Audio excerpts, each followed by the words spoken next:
today we are going to start with the next topic of chapter 2, periodic classification of elements, and today's topic is Mendeleev's periodic table. So let us start with that. So before going for the next slide, I would just like to tell you that in the center of this slide you can see a table, right? This is nothing but the Mendeleev's periodic table of elements.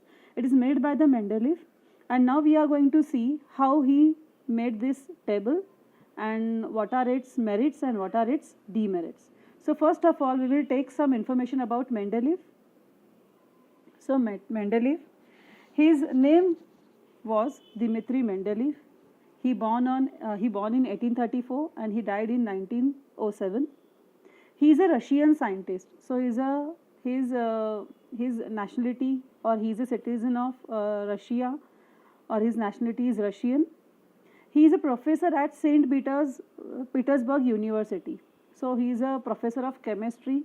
He used to teach chemistry to his students, or the students who are learning chemistry from the St. Petersburg University. So he is a professor at that university.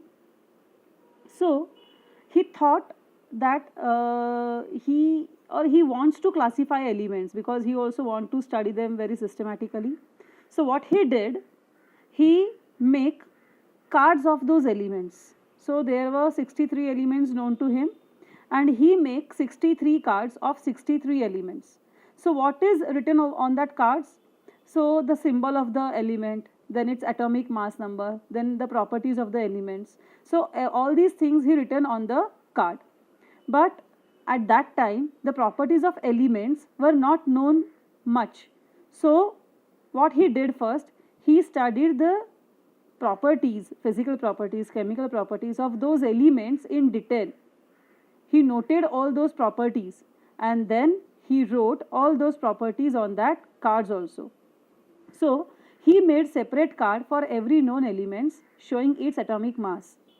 Then what he did, he arranged all the cards on which he has written the information about those elements. He arranged all those cards in the increasing order of their atomic mass.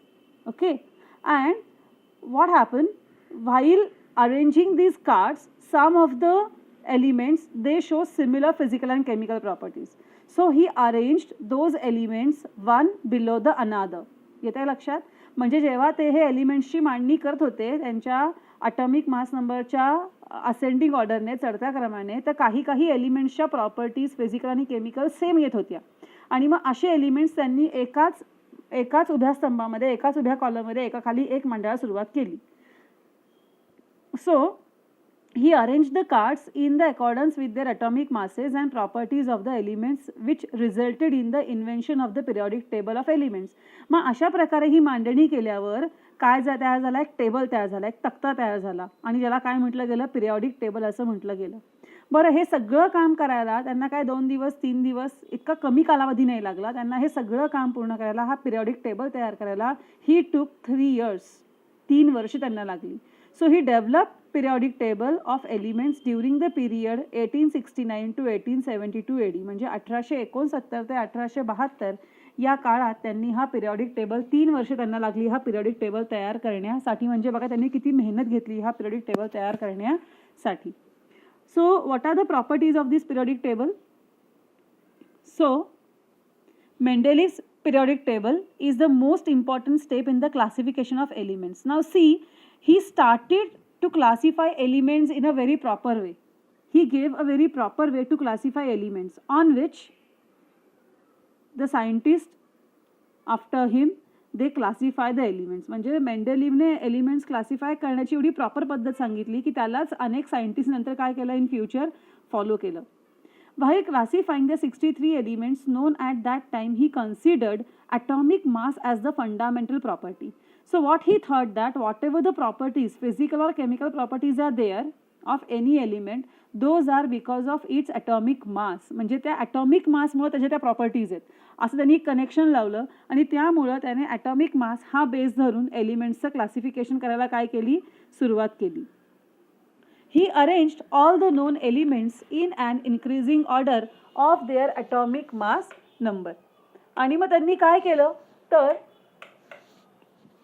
He arranged all the known elements in an increasing order of their atomic mass number. हे आपण मागाशी बोललोच होतो की सगळे cards तयार केले 63 आणि त्या 63 कार्ड्समध्ये जे जे एलिमेंट्स होते त्या सगळ्या एलिमेंट्सची अरेंजमेंट त्यांनी काय केली, increasing order of their atomic मास, त्यांच्या ॲटॉमिक मासच्या इन्क्रीजिंग ऑर्डरमध्ये केली.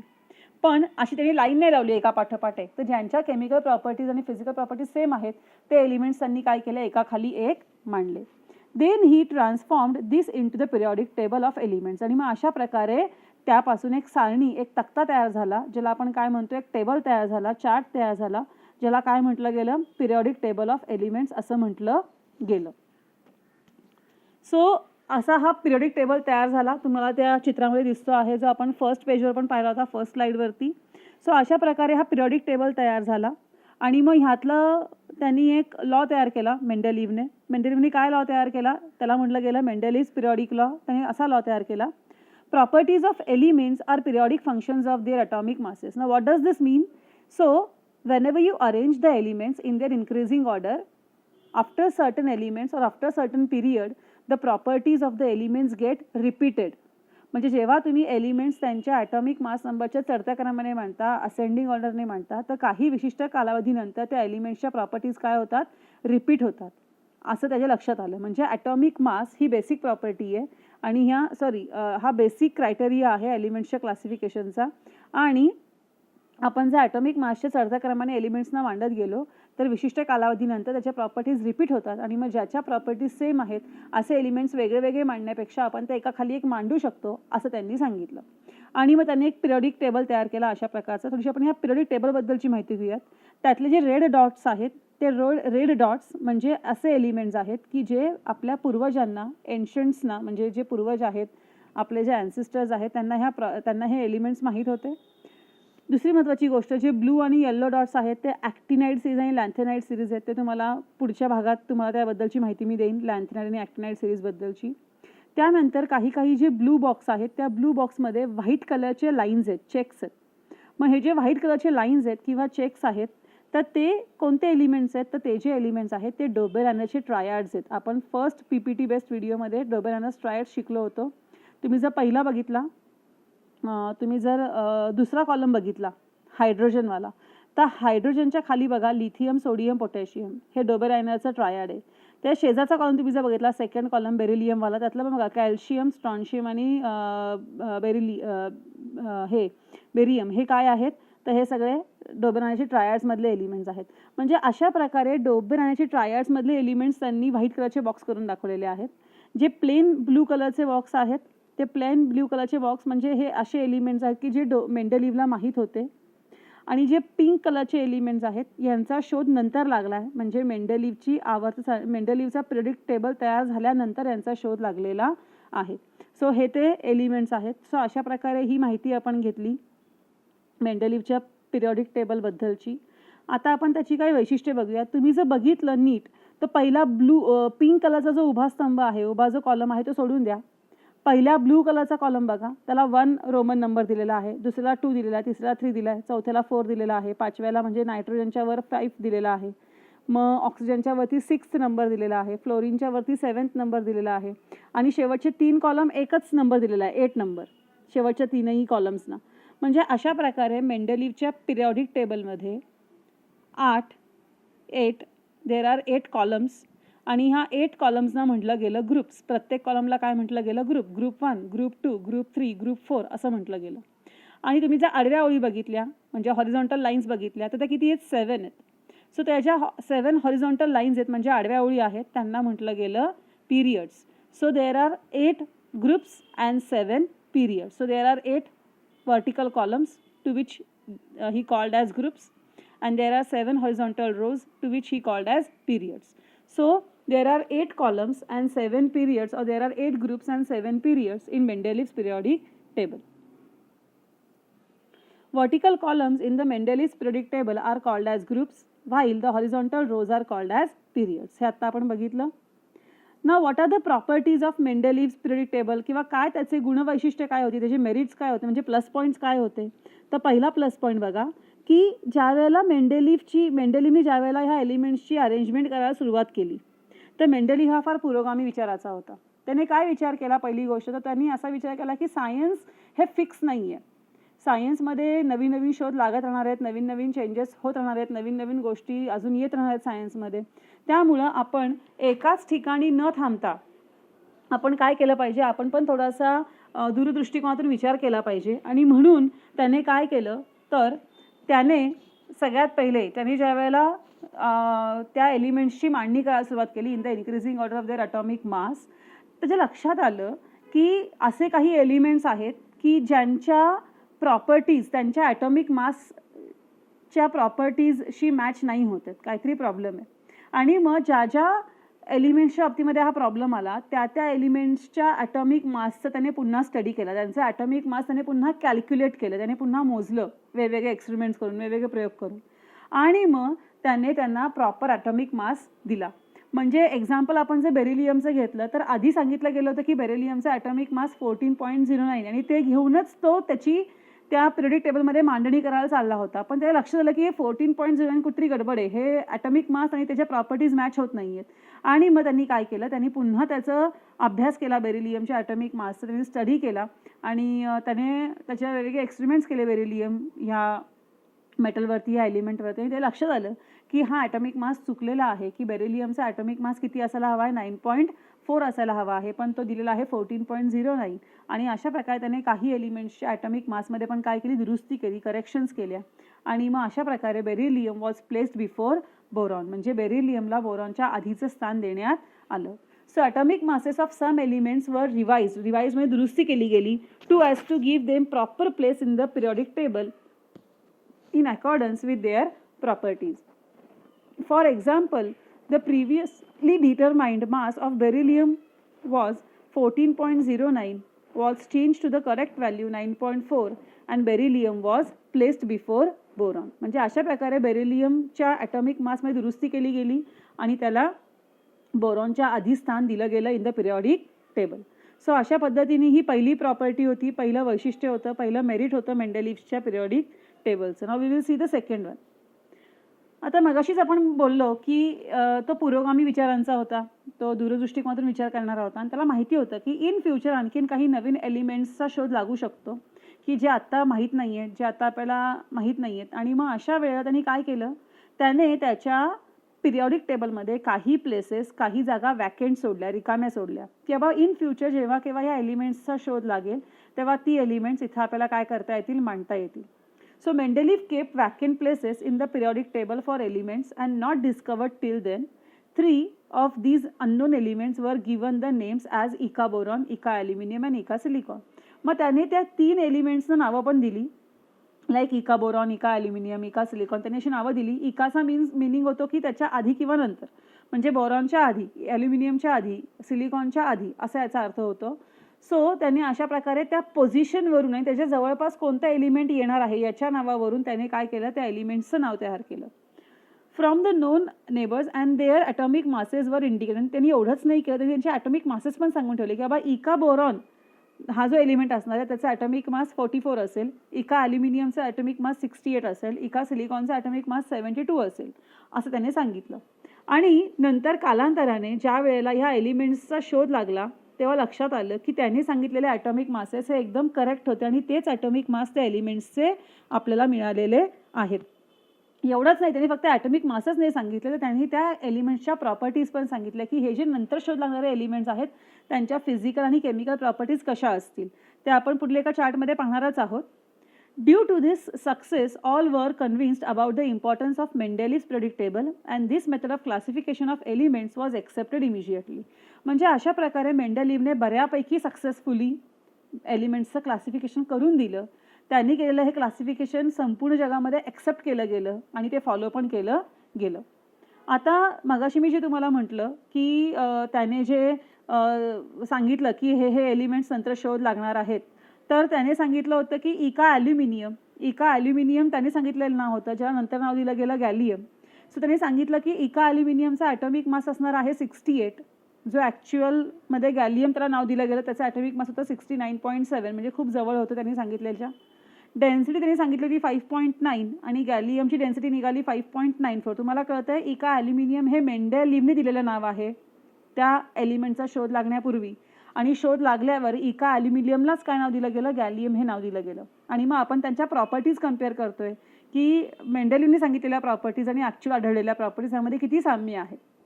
मग डेन्सिटी ऑलमोस्ट सेमच निघाली. मेल्टिंग पॉईंट सांगितलं मेंडेलिव्हने लॉ असेल आणि गॅलियमचा लॉच आहे 30.2 आहे. It's we found it in a liquid state, it's a metal. Formula of chloride म्हणजे जे काय हे एलिमेंट असेल त्याच्या क्लोराईडचा फॉर्म्युला असेल ECl3 आणि गॅलियमचा तोच आहे GaCl3. Formula of oxide E2O3 आणि गॅलियमचा पण तोच आहे Ga2O3. नेचर ऑफ ऑक्साईड ॲम्फोटेरिक असणार आहे आणि गॅलियम काय आहे, ॲम्फोटेरिकच आहे. Amphoteric means it can behave as acid as well as base. So अशा प्रकारे मेंडेलिव्हने त्याचे पिरियॉडिक टेबलमध्ये जी एलिमेंट्स म्हणजे नंतर शोध लागणाऱ्या ज्या एलिमेंट्सच्या बाबतीमध्ये जे प्रेडिक्शन्स करून ठेवलेले होते ते बऱ्यापैकी नाही 99% ते सेम निघालेले होते. आता आपण पुढे जाऊया शेवटच्या प्रॉपर्टीकडे, शेवटच्या मेरिटकडे. There was no place reserved for noble gases. Now all of you know what are noble gases. Noble gases are the gases or are the elements who do not take part in any kind of chemical reaction because their duplet and octet is complete. म्हणजे हे अशा प्रकारचे elements आहेत की जे कोणत्याही प्रकारच्या chemical रिॲक्शनमध्ये participate करत नाही कारण त्यांचं डुप्लेट आणि ऑक्टेट काय असतं, पूर्ण असतं. So we call them as noble gases. मग हे नोबल गॅसेस मेंडेलिव्हला माहीत नव्हते कारण त्या वेळेला त्याचा शोध लागलेला नव्हता. पण कालांतराने म्हणजे जेव्हा मेंडेलिव्ह जिवंत होता त्यावेळेलाच ह्या एलिमेंट्सचा शोध लागला आणि मग मेंडेलिव्हने काय केलं, त्याचा जो पिरियॉडिक टेबल होता त्या पिरियॉडिक टेबलमधले इतर एलिमेंट्स इकडे तिकडे कुठेही न हलवता एक वेगळा ग्रुप त्याने तयार केला ज्याला झिरो ग्रुप म्हटलं गेलं. आणि त्या झिरो ग्रुपमध्ये त्याने ह्या एलिमेंट्सना काय दिलं, स्थान दिलं. और he placed these elements, these noble gas elements in that group to which he named as zero group. So there was no place reserved for noble gases in Mendeleev's original periodic table. However, when noble gases such as helium, neon and argon were discovered towards the end of 19th century, Mendeleev created the zero group without disturbing the original periodic table in which the noble gases were fitted very well. मग तुम्ही जर हा table बघितला तर या टेबलमध्ये तुमच्या लक्षात येईल जो पहिला उभा कॉलम आहे जिथं आपण जरा झिरो म्हटलंय तर त्या पहिल्याच उभ्या कॉलममध्ये व्हर्टिकल कॉलममध्ये हेलियम आहे, निऑन आहे, ऑर्गन आहे, क्रिप्टॉन आहे. पिंक कलरचा कॉलम आहे हा पहिलाच. सो हे सगळे एलिमेंट्स या ठिकाणी मांडले गेले without disturbing the position of other elements. म्हणजे दुसऱ्या कोणत्याही एलिमेंटची पोझिशन डिस्टर्ब न करता पहिल्या स्तंभात त्यांना वेगळ्या ठिकाणी स्थान दिलं गेलं. So these are the merits of Mendeleev's periodic table. Now we will go towards the demerits. कारण मेंडेलिव्हनी जरी हे इतकं सक्सेसफुली सगळं काम केलं तरी पण त्याच्यातूनही काही चुका झाल्या. त्या चुका काय झाल्या, कोणत्या प्रकारच्या झाल्या, that we are going to see now. So now we will see demerits of Mendeleev's periodic table. The first demerit is that the whole number atomic mass of the elements cobalt and nickel is the same.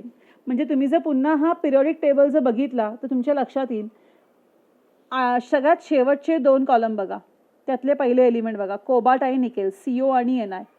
कोबाल्टचं तुम्ही जर atomic mass बघितलं तर कोबाल्टचा atomic mass आहे 58.9 आणि तेच तुम्ही जर निकेलचं बघितलं, निकेलचं आहे 58.7. म्हणजे कोबाल्टचं 58.9 म्हणजेच 59 आहे आणि निकेलचं पण 58.7 म्हणजे 59च आहे.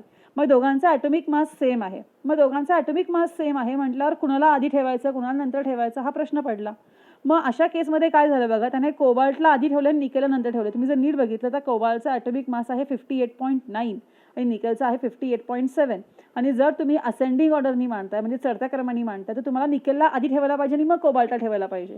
पण इथं चुकलं आणि ह्याचं क्लॅरिफिकेशन मेंडेलिव्ह देऊ शकला नाही की असं कसं झालं. सो हा एक प्रॉब्लेम निर्माण झाला की असे काही एलिमेंट्स होते की ज्या ठिकाणी ॲटॉमिक मास जास्त असणारा एलिमेंट हा कमी ॲटॉमिक मास असणाऱ्या एलिमेंटच्या आधी मांडला गेला त्या पिरियडिक टेबलमध्ये. सो हा एक प्रॉब्लेम निर्माण झाला. सेकंड, सो हे आधी रीड करूया. There was an ॲम्बिग्युटी. ॲम्बिग्युटी म्हणजे एक म्हणजे प्रश्न निर्माण झाला की काय करायचं आता, म्हणजे he can't take the decision regarding their sequence in Mendeleev periodic table. म्हणजे ते काय सिक्वेन्सनी आले पाहिजेत, ते काय क्रमाने आले पाहिजेत ह्याबाबत तो कन्फ्यूज झाला. Isotopes were discovered long time after Mendeleev put forth the periodic table. Now all of you know what are isotopes. Isotopes are the elements who have the same atomic number but different atomic mass number.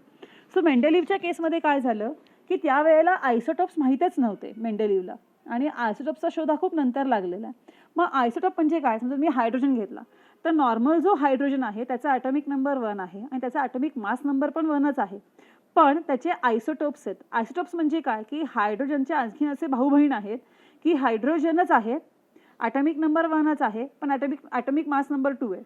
अजून एक आहे की atomic number 1 आहे पण mass number 3 आहे, atomic mass number 3 आहे. म्हणजे हायड्रोजनचे 3 प्रकार आहेत, हायड्रोजन 1 2, हायड्रोजन 1 1, हायड्रोजन 1 3 असे 3 प्रकार आहेत. ह्यापैकी हायड्रोजन 1 1 ला म्हणतात हायड्रोजन, हायड्रोजन 1 2 ला म्हणतात ड्यूटेरियम आणि हायड्रोजन 1 3 ला म्हणतात ट्रिटियम. म्हणजे ॲटॉमिक नंबर सेम आहेत, फक्त ॲटॉमिक मास 1 2 3 असे आहेत.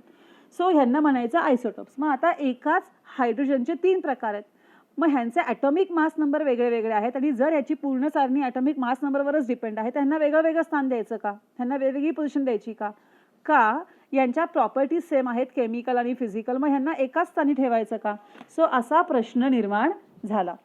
So isotopes were discovered long time after Mendeleev put forth the periodic table. As isotopes have the same chemical properties but different atomic masses, a challenge was posed in placing them in Mendeleev's periodic table. मग मेंडेलिव्ह periodic टेबलमध्ये ह्यांना कुठे जागा द्यायची, hydrogen सोबतच जागा द्यायची कारण त्यांच्या केमिकल प्रॉपर्टीज सेम आहेत, का ॲटॉमिक मास वेगळे वेगळे आहेत म्हणून वेगवेगळ्या ठिकाणी त्यांना स्थान द्यायचं, वेगवेगळ्या ठिकाणी त्यांना प्लेस करायचं, असा प्रश्न निर्माण झाला. म्हणजे हे एक त्याच्या पिरियडिक टेबलची काय होती, त्रुटी होती की आपण आयसोटोप्सना प्रॉपर जागा देऊ शकत नाही. त्यानंतर तिसरा जो प्रॉब्लेम होता तो असा होता, when elements are arranged in an increasing order of atomic masses, the rise in atomic mass does not appear to be uniform. म्हणजे ॲटॉमिक मासमध्ये जे वाढ होते, कारण मुळात ॲटॉमिक मास पॉईंटमध्ये होतं, मग हे पॉईंटमधला ॲटॉमिक मास त्याच्यामध्ये काही पॅटर्न आहे का वाढण्याचा, जसं आपण एपीमध्ये शिकतो बघा की काहीतरी विशिष्ट पद्धतीने पुढच्या संख्या वाढत जातात, त्यांच्यामध्ये काहीतरी पर्टिक्युलर नियम असतो, जसा डिफरन्स सेम असतो. तसं इथे कोणतीही प्रॉपर्टी आढळली नाही की हे ॲटॉमिक मास जे वाढत चाललेले आहेत एलिमेंट्सचे ते कशा पद्धतीने वाढतात, त्यांच्यामध्ये काय पर्टिक्युलर पॅटर्न आहे का, हे लक्षात आलं नाही. So when elements are arranged in increasing order of atomic masses, the rise in atomic mass does not appear to be uniform. It was not possible therefore to predict how many elements could be discovered between two heavy elements. म्हणजे दोन heavy elements आहेत, जे normal elements आहेत त्यांचा प्रश्न नाही आहे, पण जे दोन हेवी एलिमेंट्स आहेत त्यांच्यामध्ये आणखीन किती एलिमेंट्स असतील याचं प्रेडिक्शन आपण करू शकत नाही जर आपण ॲटॉमिक मास हा बेस घेतला तर. आणि मग सगळ्यात शेवटचा जे डिमेरिट आहे ते असं होतं, पोझिशन ऑफ हायड्रोजन. म्हणजे हायड्रोजनला कुठं स्थान द्यायचं, कारण तुम्ही जर आपण पुन्हा जाऊयात एकदा पिरियडिक टेबलकडे, आपण एकदा हे आधी वाचूयात आणि मग जाऊयात. Position of hydrogen, hydrogen shows similarity with halogens group 7. हां, आता हॅलोजन्स म्हणजे काय, तर हॅलोजन्स म्हणजे फ्लोरीन, क्लोरीन, ब्रोमीन, आयोडीन, ॲस्टेटाईन हे सगळे हॅलोजन्स आहेत आणि हे सगळे हॅलोजन्स कुठं आहेत, ग्रुप 7 म्हणजे जो व्हर्टिकल कॉलम आहे 7th वाला त्याच्यामध्ये हे सगळे आहेत, ते आपण नंतर पाहूयात मागे टेबलकडे जाऊन. आणि मग for example the molecular formula of hydrogen is H2 while the molecular formula of fluorine and chlorine is F2 and Cl2. बघा, हायड्रोजनचं वैशिष्ट्य असं आहे की हायड्रोजनकडे एकच इलेक्ट्रॉन आहे आणि तो इलेक्ट्रॉन त्याच्या न्यूक्लियस नंतरच्या इमिजिएट शेलमध्ये म्हणजे के शेलमध्ये आहे, बरोबर आहे. आणि त्याला त्याचं जर डुप्लेट पूर्ण करायचं असेल तर तो कुणाचाही एक इलेक्ट्रॉन घेऊ शकतो आणि तो स्वतःचं डुप्लेट पूर्ण करू शकतो. मग हे जे फ्लोरीन क्लोरीन ब्रोमीन आहेत, आयोडीन आहेत, ह्यांचं पण सेम आहे की ह्यांच्या आउटरमोस्ट शेलमध्ये 7 इलेक्ट्रॉन्स आहेत आणि त्यांना त्यांचं जर ऑक्टेट पूर्ण करायचं असेल तर ते कुणाहीकडून एक इलेक्ट्रॉन घेऊ शकतात. म्हणजे ज्याप्रमाणे हायड्रोजन कुणाकडून एक इलेक्ट्रॉन घेऊ शकतो त्याप्रमाणे फ्लोरीन क्लोरीन ब्रोमीन आयोडीन पण कुणाहीकडून एक इलेक्ट्रॉन घेऊ शकतात आणि त्यांचा कंपाऊंड तयार करू शकतात. म्हणजे हायड्रोजनच्या प्रॉपर्टीज आणि हॅलोजन्सच्या प्रॉपर्टीज बऱ्यापैकी सेम आहेत. मग हायड्रोजनला हॅलोजन्स बरोबर ठेवायचं का, हा प्रश्न निर्माण झाला. बरं, दुसऱ्या बाजूला आपण जर विचार केला तर हायड्रोजनकडे एकच इलेक्ट्रॉन आहे आणि त्याला एकच इलेक्ट्रॉन हवा आहे त्याचं डुप्लेट पूर्ण करायला. मग तो एक इलेक्ट्रॉन देऊ पण शकतो कुणाला सुद्धा. म्हणजेच तो आपण पुढे जर बघितलं, in the same way there is a similarity in the chemical properties of hydrogen and alkali metals. म्हणजे अल्कली मेटल्स जे आहेत जे ग्रुप 1 मध्ये आहेत त्यांच्याबरोबर पण हा सिमिलॅरिटी दाखवतो. मग त्यामध्ये काय आहे, त्यामध्ये लिथियम आहे, सोडियम आहे, पोटॅशियम आहे. तर लिथियम, सोडियम आणि हे जे सगळे एलिमेंट्स आहेत तर ह्या एलिमेंट्सचं वैशिष्ट्य असं आहे की यांच्या आउटरमोस्ट शेलमध्ये एकच इलेक्ट्रॉन आहे आणि ते एक इलेक्ट्रॉन कुणाला देऊ पण शकतात. म्हणजे सेम हायड्रोजन एक इलेक्ट्रॉन घेऊ पण शकतो आणि एक इलेक्ट्रॉन देऊ पण शकतो. जर तो इलेक्ट्रॉन घेणार असेल तर ही बिहेव्स लाईक हॅलोजन आणि जर तो इलेक्ट्रॉन देणार असेल तर he behaves like alkali metals. मग अशा कंडिशन्समध्ये त्याला कुठे ठेवायचं, मग त्याला हॅलोजनसोबत ठेवायचं का त्याला अल्कली मेटल्ससोबत ठेवायचं, असा प्रश्न निर्माण झाला. So there is a similarity in the molecular formula of the compound of hydrogen alkali metals formed with chlorine and oxygen. So compounds of hydrogen, तुम्ही जर क्लोरीन बरोबर कंपाऊंड फॉर्म केला, हायड्रोजनचा HCl आहे आणि सोडियमचा फॉर्म केला तर NaCl आहे. तुम्ही जर पहिला चार्ट बघितला तर त्यात दिलेलं आहे बघा. तुम्ही जर हायड्रोजनचा ऑक्सिजन बरोबर कंपाऊंड फॉर्म केला तर H2O आहे आणि सोडियमचं पण काय आहे Na2 आहे. म्हणजे जसं ऑक्सिजन बरोबर 2 हायड्रोजन जातात तसे ऑक्सिजन बरोबर 2 सोडियम पण जातात. त्यानंतर सल्फर जर तुम्ही बघितलं तर सल्फर बरोबर पण बघा 2 हायड्रोजन लागतात आणि सल्फर बरोबर 2 सोडियम पण लागतात. म्हणजे हे सिमिलर कंपाऊंड्स फॉर्म करतात. म्हणजे यांच्या केमिकल प्रॉपर्टीज काय आहेत, सिमिलर आहेत. म्हणजे हायड्रोजनच्या आणि अल्कली मेटल्सच्या. तेच तुम्ही जर दुसरा चार्ट बघितला, दुसरा टेबल बघितला तर त्यामध्ये हायड्रोजनचा मॉलिक्युलर फॉर्म्युला H2 आहे, क्लोरीनचा Cl2 आहे. म्हणजे मॉलिक्यूल फॉर्म व्हायला हायड्रोजनचे 2 आयटम लागतात, क्लोरीनला पण 2 आयटम लागतात. म्हणजे हे सेम झालं. बरं, आता सोडियम बरोबर दोघांची रिॲक्शन कशी होते. सोडियम बरोबर जर हायड्रोजनची रिॲक्शन झाली तर NaH फॉर्म होतं, सोडियम बरोबर क्लोरीनची रिॲक्शन झाली तर NaCl फॉर्म होतं. म्हणजे सोडियमला हायड्रोजनचा पण एकच ॲटम लागतो, क्लोरीनचा पण एकच ॲटम लागतो. तेच तुम्ही जर कार्बन बरोबर रिॲक्शन बघितली तर कार्बन बरोबर म्हणजेच नॉन मेटल बरोबर जी रिॲक्शन होणार आहे तर हायड्रोजन 4 लागतात कार्बनला आणि क्लोरीन पण किती लागतात, 4 लागतात कार्बनला. म्हणजेच काय तर नंबर ऑफ मॉलिक्युल्स किंवा नंबर ऑफ ॲटम्स सेम लागतात. म्हणजे सेम कंपाऊंड्स फॉर्म होतात. म्हणजे here it can be clearly seen that here we can clearly see that the behavior of hydrogen and chlorine is same. It means that hydrogen shows the properties of halogens also because chlorine is a halogen. म्हणजेच काय तर हा problem निर्माण झाला की हायड्रोजनला नेमकी ठेवायचं कुठे, म्हणजे त्याला ठेवायचं अल्कली मेटल्स बरोबर का हॅलोजन्स बरोबर, हा प्रॉब्लेम निर्माण झाला. आणि मग अशा पद्धतीने हायड्रोजनच्या पोझिशनच्या बाबतीमध्ये संदिग्धता किंवा एक आपण म्हणतो ना एक प्रॉब्लेम निर्माण झाला की जो मेंडलीव्ह सॉल्व्ह करू शकला नाही. सो अशा प्रकारे आपण हे डीमेरिट्स पाहिले मेंडलीव्हच्या पिरियड टेबलचे. मग हे डीमेरिट्स दूर करण्यासाठी आणखी नवीन पद्धतीने एलिमेंट्सचं क्लासिफिकेशन केलं गेलं की ज्याला मेंडलीव्हचाच बेस होता, मेंडलीव्हच्याच क्लासिफिकेशनप्रमाणे हे क्लासिफिकेशन होतं. आणि मग त्यानुसार त्या नवीन क्लासिफिकेशननुसार हे सगळे प्रॉब्लेम कसे सॉल्व्ह झाले हे आपण पुढील PPTमध्ये आणि पुढील व्हिडिओमध्ये पाहणार आहोत. थँक्यू. सॉरी, एक शेवटचं राहिलं.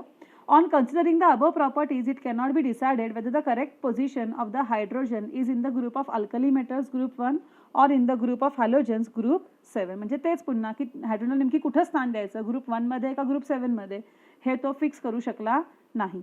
आणि अशा प्रकारे आपण हे डीमेरिट्स पाहिलेले आहेत. थँक्यू.